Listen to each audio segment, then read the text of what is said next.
Assalamualaikum warahmatullahi wabarakatuh. Kembali dengan saya, Pak Rahmat.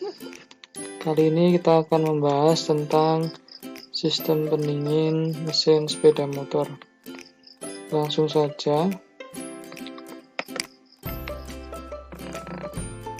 Pada suatu mesin sepeda motor, di dalam mesin terdapat energi panas menjadi energi gerak, yang dimana energi panas itu ditimbulkan karena di ruang pembakaran, ya. Jadi ruang bakar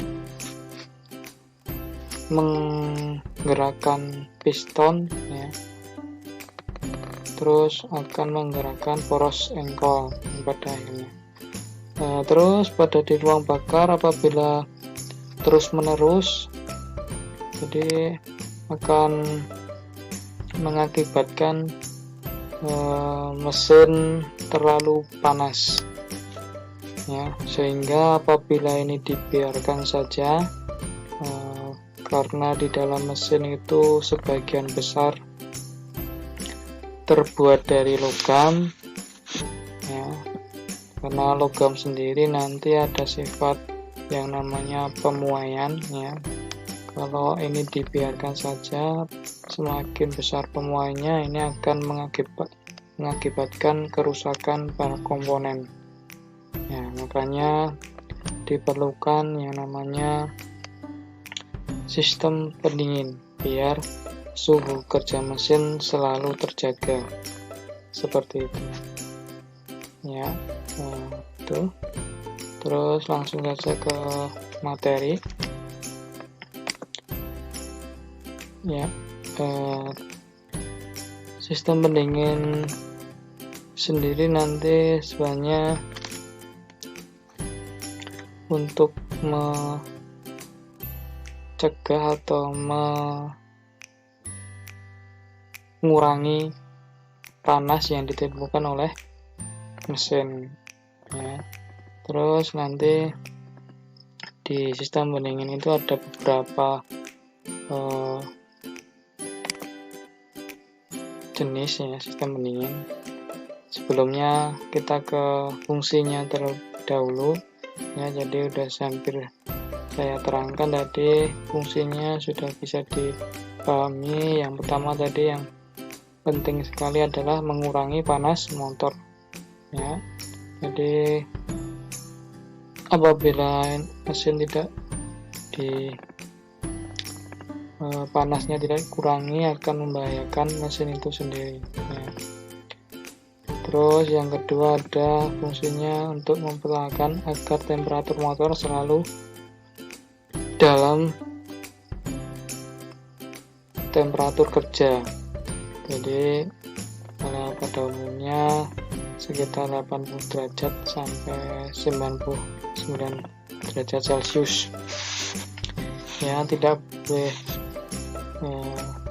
lebih dari itu, seperti itu, ya.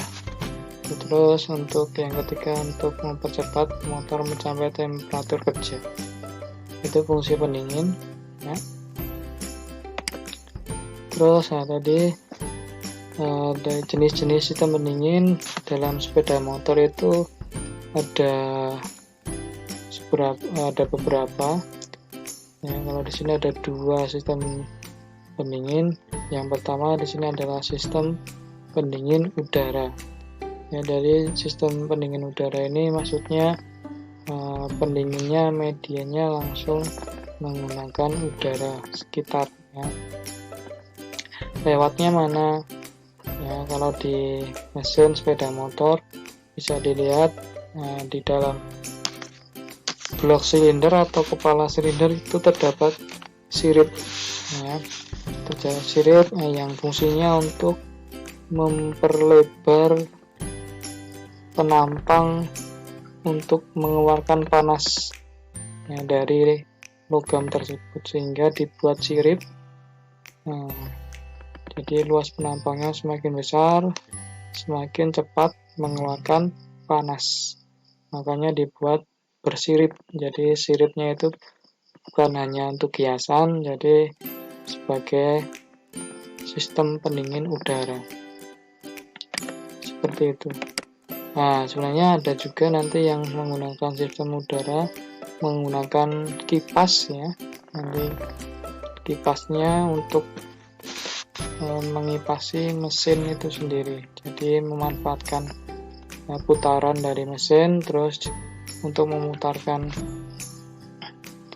kipas. Nah, kipasnya nanti akan mendinginkan mesin di dalam mesin, khususnya di blok silinder.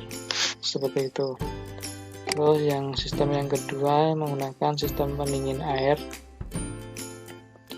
Ya, jadi menggunakan media air untuk pendinginan mesin. Nah, biasanya ini seperti gambar di sini adalah menggunakan sistem radiator ya. Ya, nanti akan menggunakan radiator, terus ada water jacket.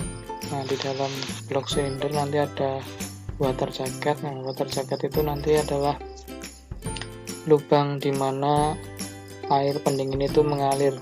Jadi untuk meresap panas dari mesin, kemudian dibawa air pendingin keluar ya. Intinya seperti itu untuk sistem pendingin air. Ya, itu jadi untuk sistem-sistem pendingin. Nah, langsung saja ke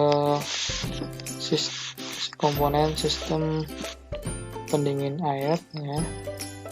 Yang pertama ada radiator seperti ini ya. Nanti di sini ada radiator yang berfungsi untuk mendinginkan cairan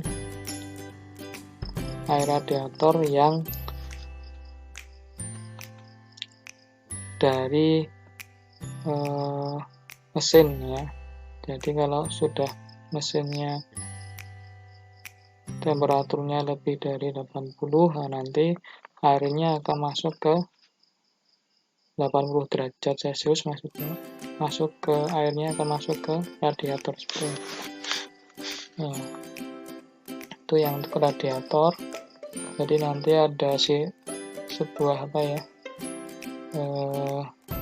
sirip-sirip untuk menggambarkan panas seperti itu. Terus komponen yang kedua ada pompa air. Di dalam sistem radiator ini pompa air sangat penting, jadi untuk memutarkan air radiator. Jadi nanti pada sistem radiator pendingin air ini nanti air akan digerakkan atau dirotasi, dialirkan sehingga nanti bisa yang dari blok mesin bisa ke radiator seperti itu. Terus untuk pompa ini biasanya memanfaatkan putaran mesin ya, nanti yang berupa seperti pompa ya. Pompa ada siripnya, itu pompa air biasa, hampir seperti pompa air biasa. Nanti diputarkan oleh mesin, nanti akan memutarkan air radiator seperti itu. Terus komponen yang ketiga ada yang namanya termostat ya. Ya, nanti ini yang berfungsi untuk mengatur aliran atau katup air radiator ya, pada saat bagaimana air radiator itu harus mengalir ke radiatornya ya, air pendingin mengalir ke radiator.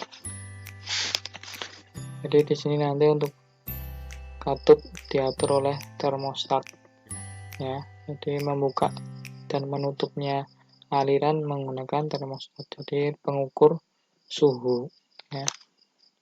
seperti itu ya. Apabila suhunya sudah 80 derajat Celcius, ya, biasanya termostat ini akan membuka ya, seperti itu. Yang keempat ada kipas pendingin ya.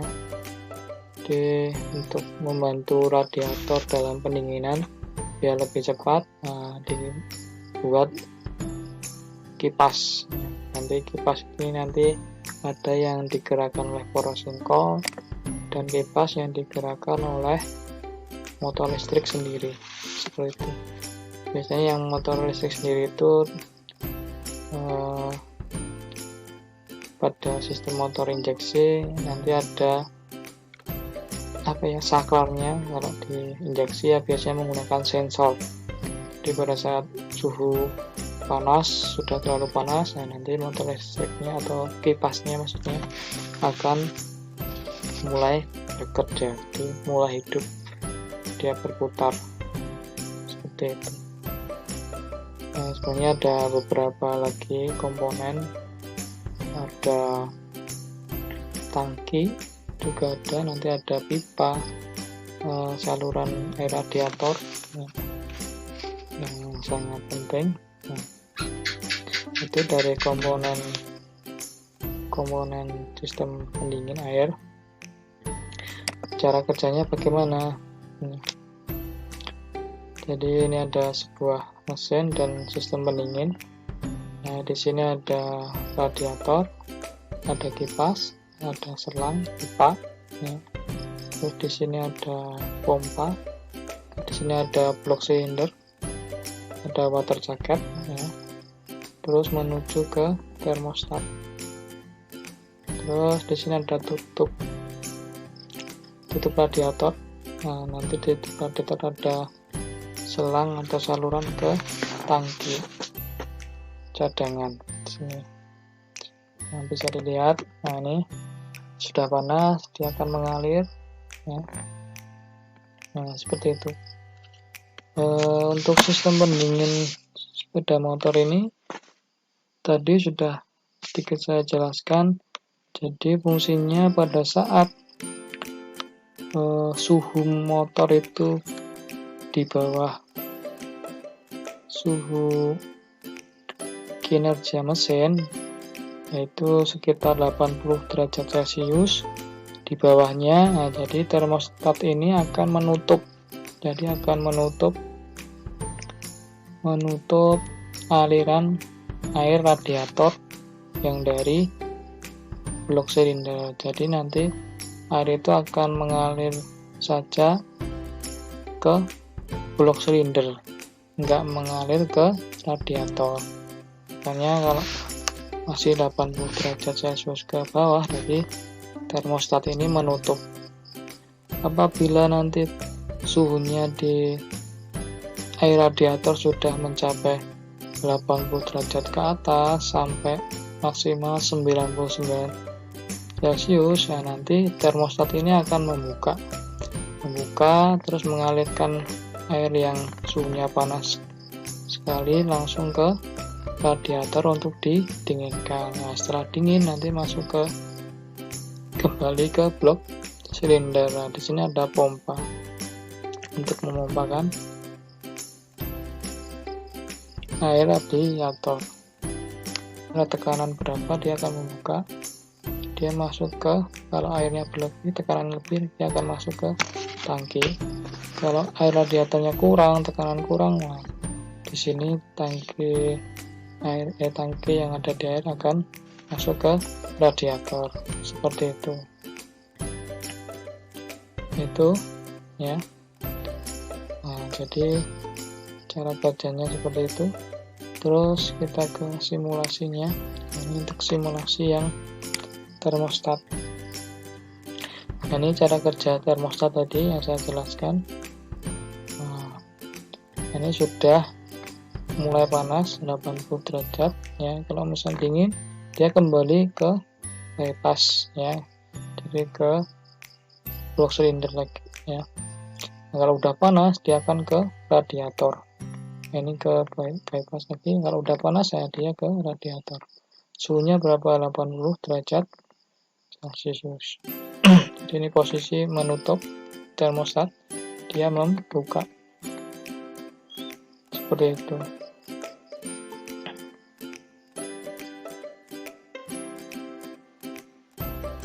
Ya, untuk perawatannya, jadi sistem pendingin harus dalam waktu yang ditentukan harus mengganti cairan pendingin. Cairan pendingin sendiri nanti terbuat dari campuran air murni dengan LLC, long life coolant. Jadi ini adalah salah satu contoh cairan pendingin, ya, campurannya seperti itu. Dan jadi pada saat mengganti coolant nih, ya, ini tutupnya dibuka. Ini salah satu contoh coolant.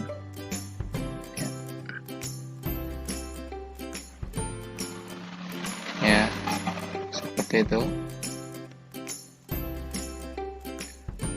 Udah tutup kembali.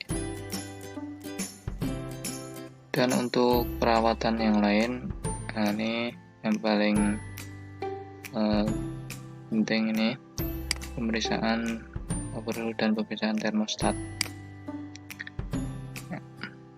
Ini termostat. Ini ya, hampir sama dengan poinnya seperti ini nanti pemeriksaannya. Ini pembongkarannya termostat. Nah, nanti siapkan kompor yang nanti untuk mendidihkan air.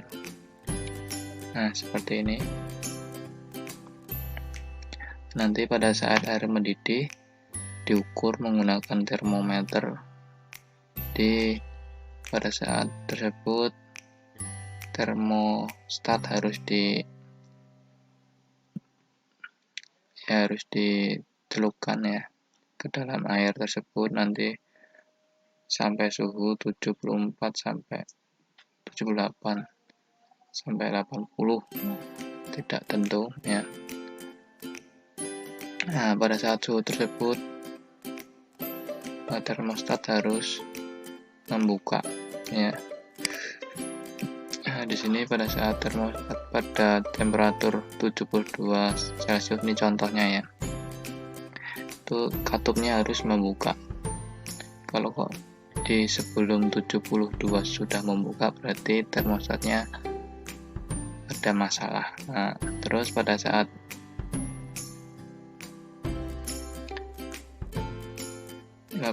terbuka, kalau melebihi 85 itu masih menutup, juga terdapat masalah ya, seperti itu. Jadi misalkan 72 derajat Celcius itu harus membuka sampai kurang lebihnya 99 derajat Celcius, seperti itu ya. Selain memeriksa termostat, kita juga memeriksa tutup radiator, jadi mengecek kevakuman ya. Di sini menggunakan radiator cup tester, dicek misalkan pada tekanan di sini 1, kg cm3 harus posisi membuka. Kalau dia posisi tidak membuka, berarti dia rusak. Tapi juga kebalikannya, kalau misalkan di bawah ini sudah membuka, berarti juga dia juga rusak, seperti itu.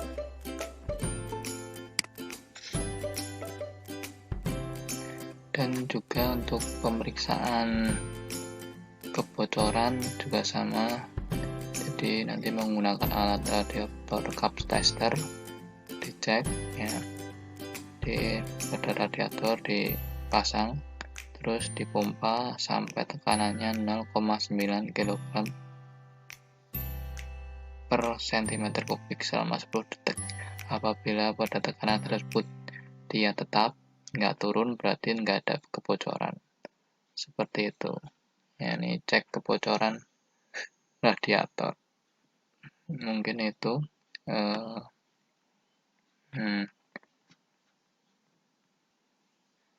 Jadi untuk sistem pendingin kurang lebihnya seperti itu. Semoga bermanfaat. Saya akhiri. Wassalamualaikum warahmatullahi wabarakatuh.